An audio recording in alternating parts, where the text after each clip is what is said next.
জীৱনৰ কিছু অপ্ৰিয় সত্য কথা জানিবলৈ ভিডিঅ'টি শেষলৈকে চাব আৰু চেনেলটো ছাবস্ক্ৰাইব কৰি দিব। এটা মেকুৰীক আপুনি যিমানেই ভালকৈ নোখোৱাক কিয় এন্দুৰ দেখিলে কেতিয়াও লোভ চম্ভালিব নোৱাৰে। ঠিক সেইদৰে এটা মানুহকো আপুনি যিমানেই ভাল নাপাওক কিয় আপোনাতকৈ ভাল কাৰোবাক পালে আপোনাক পাহৰি যাব। পৃথিৱীখনেই এনেকুৱা, যেতিয়া তুমি কাৰোবাক বেছি গুৰুত্ব দিবা তেতিয়াই তোমাক অৱহেলা কৰিব আৰু যেতিয়া তুমি গুৰুত্ব নিদিবা তেতিয়া ক'ব স্বাৰ্থপৰ। জীৱনত কেতিয়াও কাৰোবাক পোৱাৰ বাবে নাকান্দিবা, কাৰণ যাৰ বাবে কান্দিবা তেওঁ কেতিয়াও তোমাৰ নহ'ব আৰু যি তোমাৰ হ'ব তেওঁ কেতিয়াও তোমাক কান্দিবলৈ নিদিয়ে। এটি সুখে মানুহক কেতিয়াও গোটেই জীৱন নহঁহুৱায়, কিন্তু এটি দুখে মানুহক গোটেই জীৱন কন্দুৱায়। বিশ্বাস ভাঙিবলৈ কোনো অস্ত্ৰৰ প্ৰয়োজন নহয়, কিছু অভিনয় আৰু কিছুমান কথাই যথেষ্ট। দুখটো জীৱনত থাকিবই, সেয়েহে মাজে মাজে নিজকে সুখী আৰু আনন্দত ৰখাৰ দৰকাৰ, কাৰণ নিজৰ আত্মাক কষ্ট দিয়াটোও এটা পাপ। বিচ্ছেদ এদিনতেই নহয়, ব্যক্তিজনে এৰি যোৱাৰ সিদ্ধান্ত বহু আগৰে পৰা লয়, তাৰ পিছত এটা বাহানা বিচাৰি ফুৰে।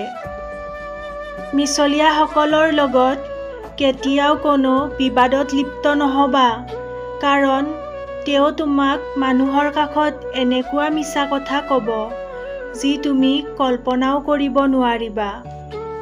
কি অদ্ভুত জীৱন, মৰি গ'লে সকলোৱে কান্দে আৰু জীয়াই থাকিলে সকলোৱে কন্দুৱায়।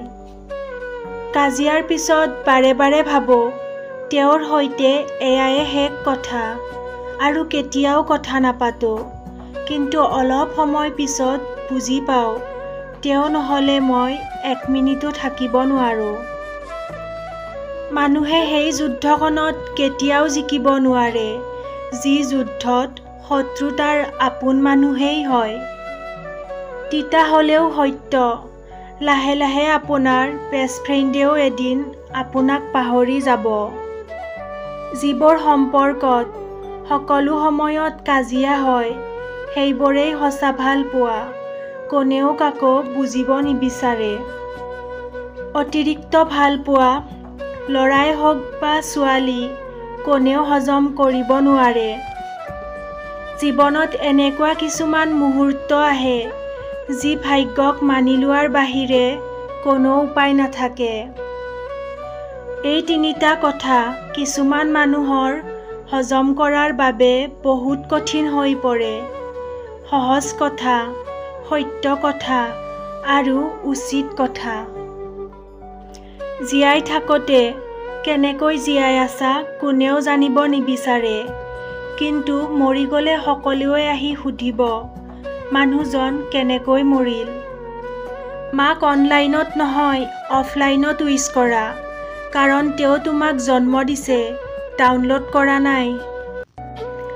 মানুহে গোটেই জীৱন যিমানেই আপোন আপোন কৰি নকটাওক কিয় এটা সময়ৰ পিছত তেওঁ নিজেই বুজিব পাৰে এই পৃথিৱীত নিজৰ বাহিৰে আন কোনো আপোন নাই। এই 5টা কথা সকলো সময়ত গোপন ৰাখক। 1. কেতিয়াও আপোনাৰ ভৱিষ্যত পৰিকল্পনাৰ কথা কাকো নক'ব। 2. আৰ্থিক অৱস্থাৰ কথা। 3. আপোনাৰ দুৰ্বলতাৰ কথা। 4. আপোনাৰ ঘৰুৱা কাজিয়াৰ কথা।